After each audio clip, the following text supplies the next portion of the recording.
The Eagles off a loss that really none of us saw coming Thursday night to the New York Giants. Let's talk about that and where the Eagles go from here at 4-2 with the voice of the Eagles, Merrill Reese. Merrill, how we doing this Merrill. Monday? I am doing fine. I watched a lot of football yesterday, about 11 or 12 hours worth, and I have come to the conclusion that this is a very strange year.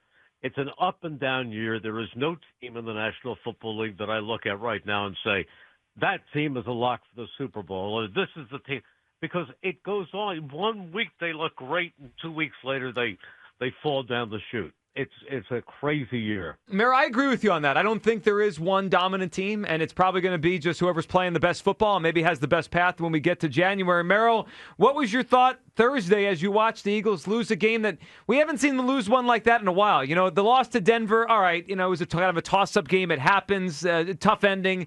But Thursday was surprising. We haven't seen them get beat up like that in a while.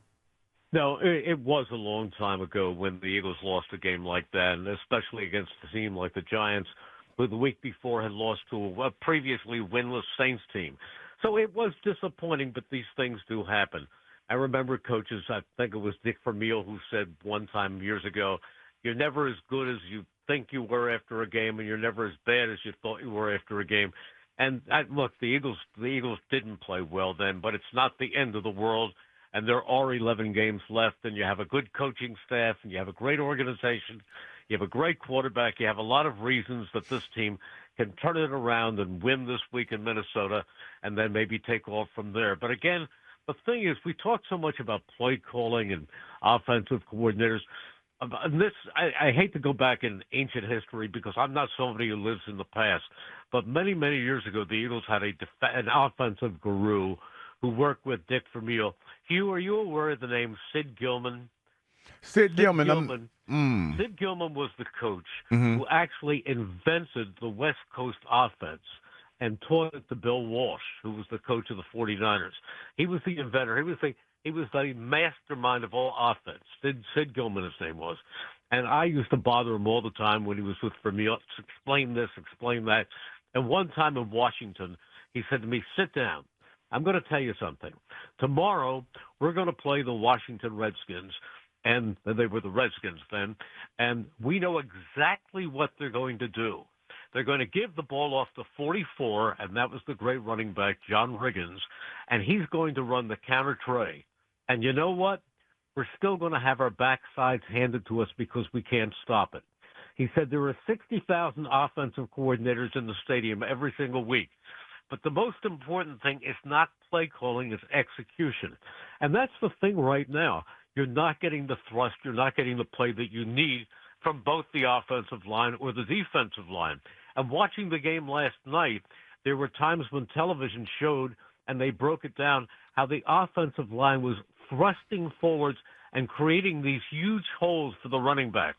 And that is the key. You look at Saquon Barkley's statistics this year. He didn't suddenly lose his speed, his agility.